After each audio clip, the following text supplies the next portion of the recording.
Fantasy Griddle podcast. As always, you can find our rankings, fantasy news, and more on fantasygriddle.com. Follow us on Facebook and Twitter at Fantasy Griddle. I'm your host, Mike P-Tash. Alongside me, as always, is my co-host, Duncan Murphy. Duncan, what's on the griddle for tonight? Tonight on the griddle, we're talking wide receivers. We're going to preview the first 6 rounds of the draft and give you a guy that we like from each round. There's quite a few receivers to go through, so we won't go through everyone, but we figured we'll just pick a guy from each round that we like, talk about that guy, and then tell you where we would draft him if we were picking in drafts. Duncan, before we get going, I have to ask you something.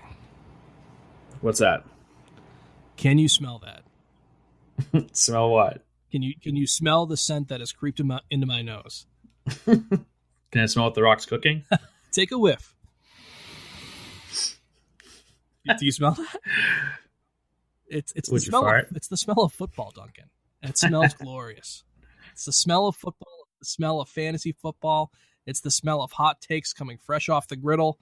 We are 2 weeks away from NFL kickoff. Fantasy drafts are underway. Duncan, isn't this the most wonderful time of the year? It really is. Football is kicking in. To be honest with you, I've kind of forgotten about my first place fantasy baseball team. Thank you very much. But time for fantasy football, and it's the best time of the year for sure. Well, those of us that have fantasy baseball teams that have been eliminated can turn our full focus over to football. The first guy that I have on my list is Odell Beckham. Odell Beckham is the wide receiver 3 on Fantasy Pros, going 12th overall at the end of round 1, the very last pick in round 1 for those of you that are in 12-team leagues.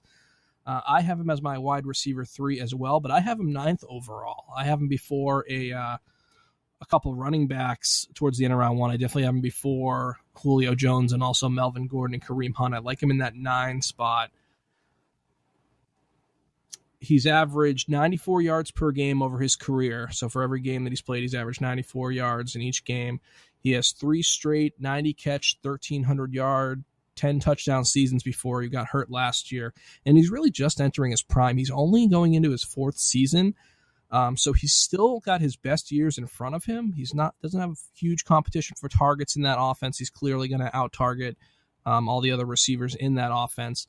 Saquon Barkley makes this offense more well-rounded, and he makes the Giants' offense better as a whole. I really think it's going to help Odell, come back from this injury and be a top producer like he was a couple years ago, and maybe even compete for the wide receiver 1 spot. Take Odell Beckham with a first-round pick. Once Antonio Brown and Hopkins are off the board, take Odell Beckham before that 2nd and 3rd tier of running backs. I like it. I'm also on board for Odell Beckham this year. I have him ranked number 3 overall at the moment, and I could easily see him finishing number 1.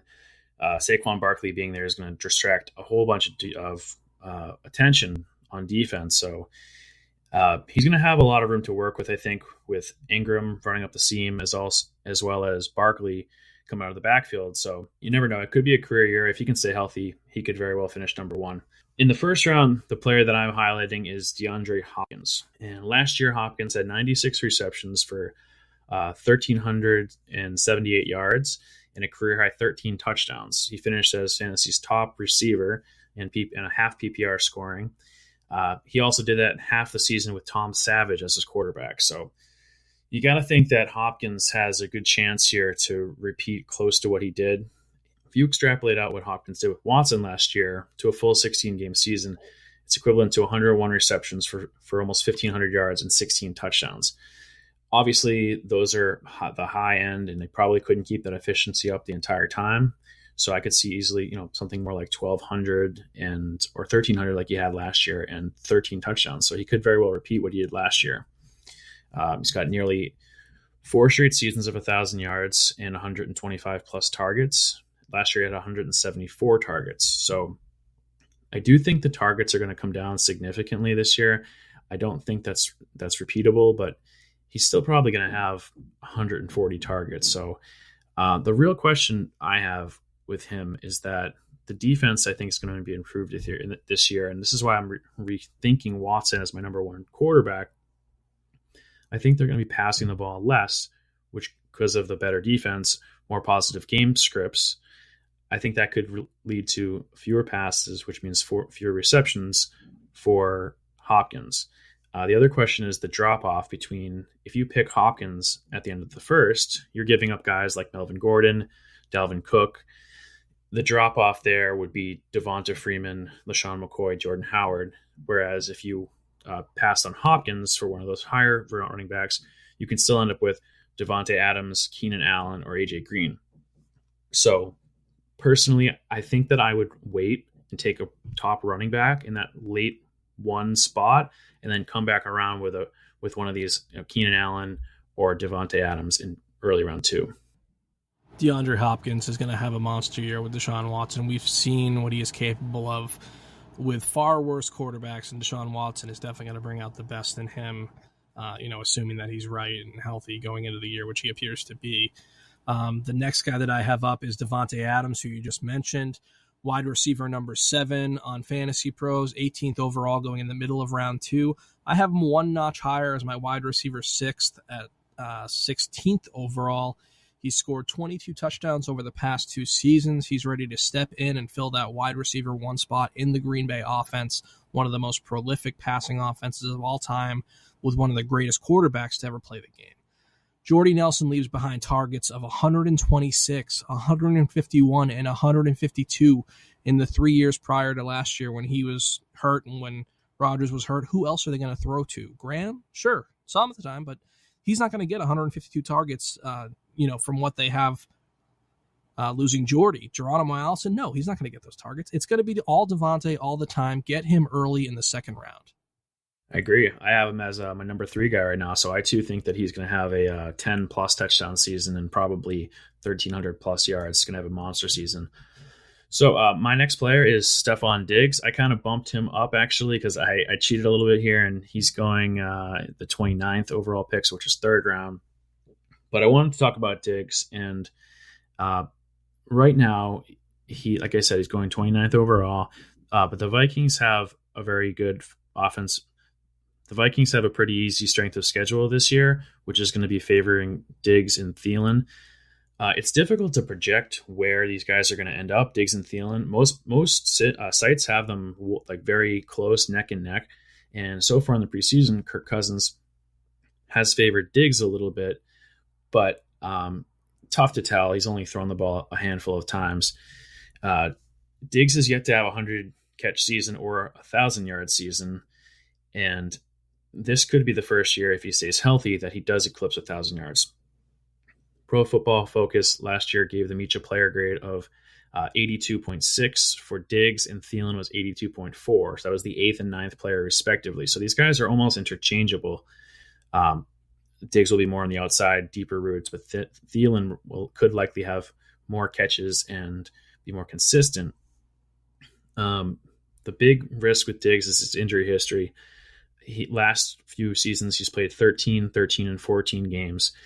He has multiple groin injuries in the past, reoccurring groin injury, and a few other lower body injuries. So with him going at the same point as Adam Thielen, they're basically going 1 and 2. I think Diggs has the higher ceiling, but personally, I would feel like a safer pick would be to take Thielen there, and you're guaranteed production there. Plus, he's never missed a game in his NFL career in 4 years, so he's pretty consistent. Yeah, Adam Thielen was the next guy I wanted to talk about, and it is going to feel so good to own Adam Thielen this year. It is going to feel so good to be Kirk Cousins this year, throwing the ball to Thielen and Diggs. Adam Thielen probably has one of the coolest stories in all of the NFL. I'll get into that in a second. He's the number 11 wide receiver on Fantasy Pros, going 31st overall, the middle of round 3. I, too, have him as my wide receiver 11, but I have him going about a half round higher with the 25th overall pick, the beginning of round 3. He's got the coolest story in the NFL.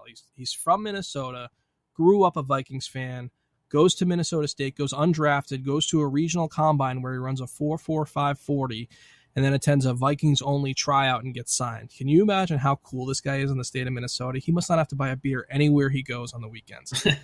That's like the coolest story ever. Grows up a Vikings fan, and now he's the star wide receiver for the Vikings. It's pretty crazy. I didn't know that. It's unreal. It's unreal. It's like that movie, what's that movie with Mark Wahlberg? Marky Mark? Oh, when he plays enough for the Eagles. Oh, I totally forget. We'll come back to that one. I'm going to go Invincible? Is it Invincible? It could be, actually. I think it is.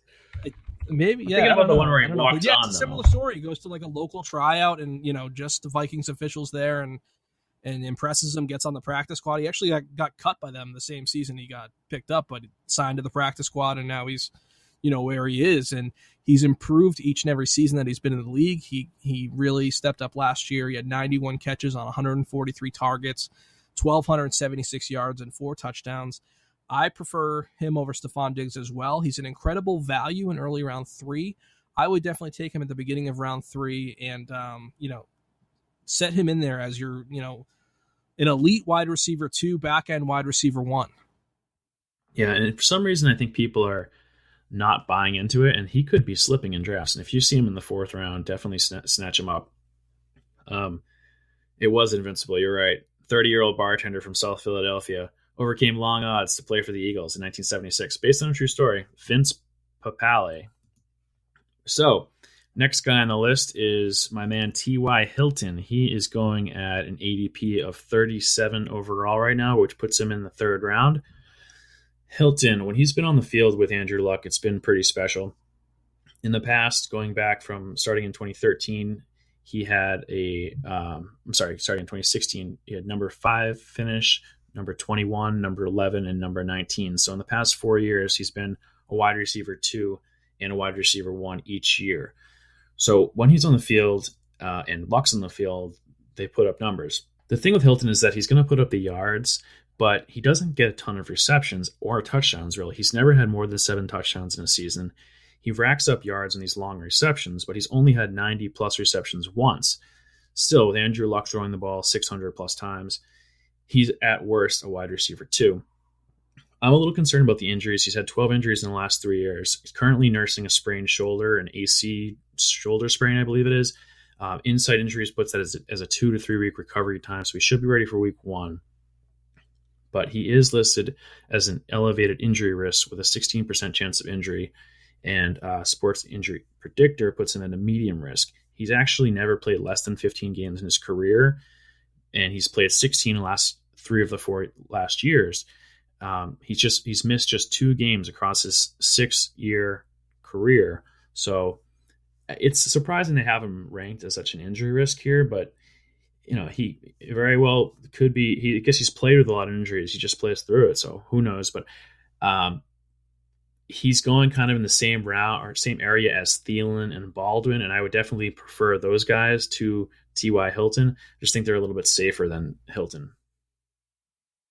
Yeah, I too. I'm a fan of Hilton. He's put up huge numbers with Andrew Luck in the past. So if Luck is back and healthy, played pretty poorly in the last preseason game, but if he's back and healthy, he's really going to lean on T.Y. Hilton. He should have a good year. Next up for me is Larry Fitzgerald. He is the wide receiver number 16, going 40th overall, which is early round 4. I have him kind of right in line with that. My wide receiver 17, but I've been knocking him up my rankings pretty steadily the past few days. Now that I've looked into his numbers a little bit more, I have him 37th overall, which would be the first pick in round 4. I want to tell you to avoid Larry Fitzgerald. I want to tell you how old he is and that he's done and that he just can't do it anymore, but I can't do that. He's coming off a career high, 109 catches. He's averaging over 150 targets the past 3 seasons. He's missed just 2 games in the past 10 years. They have no one else at wide receiver. They're going to have to throw him the ball. It's going to be Larry Fitzgerald and David Johnson and a lot of it. He's great value in late round 3, early round 4. He'll probably be gone by then, though. So if he's there and you need a wide receiver, take him. Yeah, I really enjoyed those jokes that you had there about Larry Fitzgerald being old and needing to trade in his cleats for slippers and fly down to Florida to play shuffleboard. But I also agree that he is pretty safe here. And coming off a season where he had 140-plus targets, you got to think that he's just going to keep doing it until he has some sort of a freak injury or just eventually fades away, but not showing any signs of slowing down. Next player I'm going to talk about is Allen Robinson. Allen Robinson is 2 years removed from his only campaign as a wide receiver 1. He did put up a year where he had 1,400 yards and 14 touchdowns. He led the NFL. In 2016, he had a down year. In 2017, he had an ACL injury. So He's about a year removed from his ACL tear. Did sign a 3-year, $42 million contract with Chicago this year. So Robinson's an interesting case because in 2016, when he had a down year, he was the 27th overall receiver in these are all half PPR leagues. In 2015, he was wide receiver 6. In this year, he could split the difference, and he's still probably going to be a wide receiver 2. The last 3 seasons, he's been top 8 in the league in targets for two of the last full seasons that he's played. Should have a minimum of 120 to 135 targets this year, which essentially locks him in as a top 25 receiver, as there were no wide receivers last year with more than 109 targets who finished outside the top 25.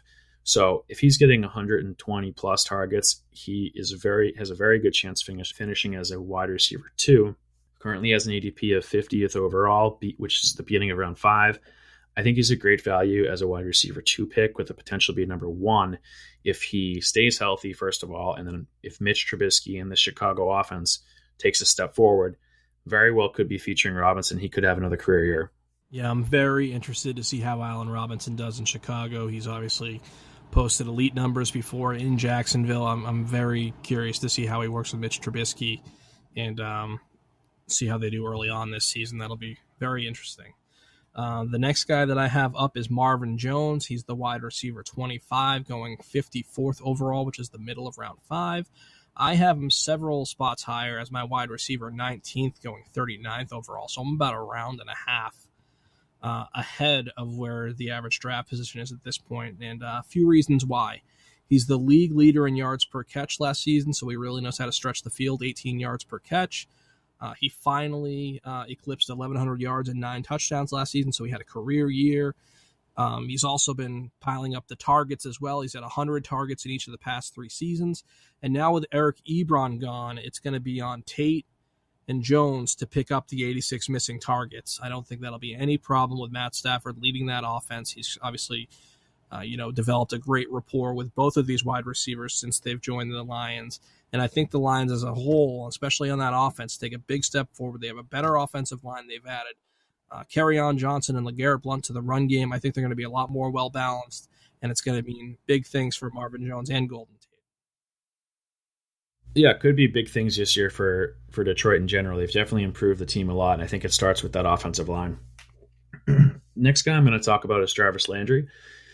And when I put this together, he was a 5th-round pick. He looks like he's jumped a bit. He's actually going in the 4th round at number 42 overall.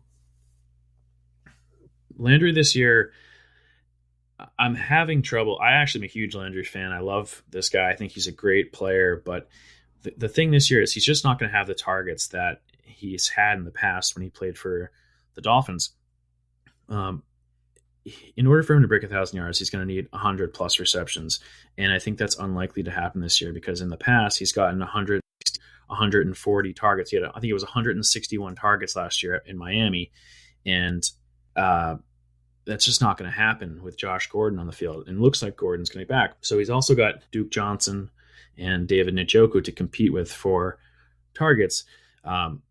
Last 4 seasons, he had, in terms of touchdowns, he had 5, 4, 4, and 9. So career high in touchdowns last year. He's definitely a talented player. He's going to be a safety blanket for Taylor or Mayfield, but the target share is really guaranteed to decline here, in my opinion. Pro Football Focus has him ranked as the number 30th ranked receiver, projecting him for 84 catches for 800 yards and 4 touchdowns. That puts him as a wide receiver 3, which is not bad, but in round 4, he's one of the pricier wide receiver 3s. So personally, I think around this area, I'd prefer to take Larry Fitz or even Demaryius Thomas, who I think are more likely to garner 120 plus targets from each of their quarterbacks. Yeah, with Josh Gordon getting back into Cleveland, some of those targets definitely have dried up for Jarvis Landry. Josh Gordon is going to be there. He's going to be a fixture in that offense. The uncertainty surrounding him is dissipating by the day, so definitely agree there. The next guy that I have up is Chris Hogan. He's the wide receiver 26 on Fantasy Pros, going 64th overall in the middle of round 6. Looking at that, I'm probably too high on him. I have him as my 21st wide receiver, going 42nd overall in the middle of round 4. And it really all depends on the health of Chris Hogan. If he stays healthy for a full season, I think he'll be able to put it all together and really have a great year. He's certainly going to get off to a fast start. Edelman is suspended weeks 1 through 4, so Hogan is going to be the guy. He's going to be their top wide receiver for at least the first 4 weeks. He played very well in the first 8 games last season before he started to get injured and missed, I think, 7 of the last 8 games. He was the wide receiver 10 in the first 8 games of the season and scored 5 touchdowns in that span. His season was really derailed by injuries, but there's so many targets available in this New England offense with Brandon Cooks going to the Rams and Amendola going to the Dolphins. They leave behind a whopping 200 targets, and Hogan is going to get his share of that. Edelman's going to get his share of that, and yeah, I really have high hopes for Hogan. I hope he can stay healthy because he's a really talented guy. And if he can just stay on the field for 14, 15 games, I think he's going to have a monster year. I'm going to take him in the middle of round 4. And you can probably get him at the end of round 4, the beginning of round 5 in every league. Yeah, Hogan just seems like one of these guys that's going to sneak up on everybody and be a wide receiver 1 this year. Or at worst, a high wide receiver 2. Appears to have turned into Brady's top target, really. I mean, with Edelman out, Edelman's going to be back, like you said, but he's obviously got a lot of trust in Hogan, so I think he's a great pick as a wide receiver 2 for this year on your team. Next player I want to talk about is Sammy Watkins. He is going as the 76th player overall, which is the 7th round. He's the 30th wide receiver taken off the board. Signed with Kansas City this year. I'm really not high on Watkins this year, to be honest with you. He's only got 1,000-yard season in his career. He's also been a huge injury risk. In the past 4 seasons, he's played 16 games. Did play 16 games last year, so I'll give him credit for that. Before that, 13 games, 8 games, and 14 games. If he can stay on the field, he'll definitely be a serviceable wide receiver 3, but I'm really not projecting him for much more than that. The last time Andy Reid had 2 receivers to both finish in the top 30 in PPR was 2009, 2010, when Deshaun Jackson and Jeremy Maclin both did it. In both years, the tight end there was Brent Selleck, so they didn't have someone like Travis Kelce to compete with. And, Tyreek Hill's obviously going to get his share. Kareem Hunt is going to get his share. I see him having Watkins having fewer targets this year. Last year, he also led the NFL with a 12.12% touchdown rate. He had 8 scores on only 66 targets. That's not going to repeat itself. So I see him as a regression candidate. Inside injuries is ranking him as an elevated injury risk, putting him at 23.1% or 23.7% risk, which is pretty elevated here. He also graded out pretty low from Pro Football Focus last year at 69.2, which is below average. So I'm looking at him in the 7th round as a player that I'm probably going to be letting go. I'm probably going to be letting him go, and we'll look to make another upside pick in that round. Yeah, I mean, I wouldn't mind having Watkins on my team, but I'm definitely not going to be targeting him. It just seems like there's a lot up in the air regarding that Kansas City offense, and he's definitely going to be out-targeted by Kelce and Tyreek Hill, and if they lean on Kareem Hunt like they really should to win games, I just don't know how consistent his workload's going to be with Patrick Mahomes running the offense. So I couldn't agree more. Not somebody I'm targeting, but I'd like having him on my team if he slips in drafts, but not somebody that I'm looking to invest high draft capital in by any means. All right, that's going to do it for us here at the Fantasy Griddle. Thank you so much for listening. As always, you can find our rankings, fantasy news, and more at fantasygriddle.com. Make sure that you subscribe to our Facebook page and hit like on there, and also make sure you follow us on Twitter at Fantasy Griddle. We're also now on YouTube. You can find our podcasts on YouTube. Just search Fantasy Griddle. They'll come right up. Every podcast we do is going to be right there, along with on Spotify, Google Play Music. We are now on iTunes. iTunes got their stuff figured out, so we're on iTunes, and we're on Stitcher as well. Duncan, what do you have before we sign off? Yeah, we're pretty much everywhere now. So all systems are go. We have fantasy drafts coming up this weekend. A lot of our draft is this weekend. You might be drafting in the next couple weeks, but if you have any questions on your draft or who you want to keep, please reach out to us on Twitter. Leave us a comment. Happy to help you out, and we'll be talking about some listener questions on the next show. And next time, we're going to be talking the next 6 receivers, and we'll probably wrap up the draft season with some strategy videos. So stay tuned for more, and thank you for listening to the Fantasy Griddle.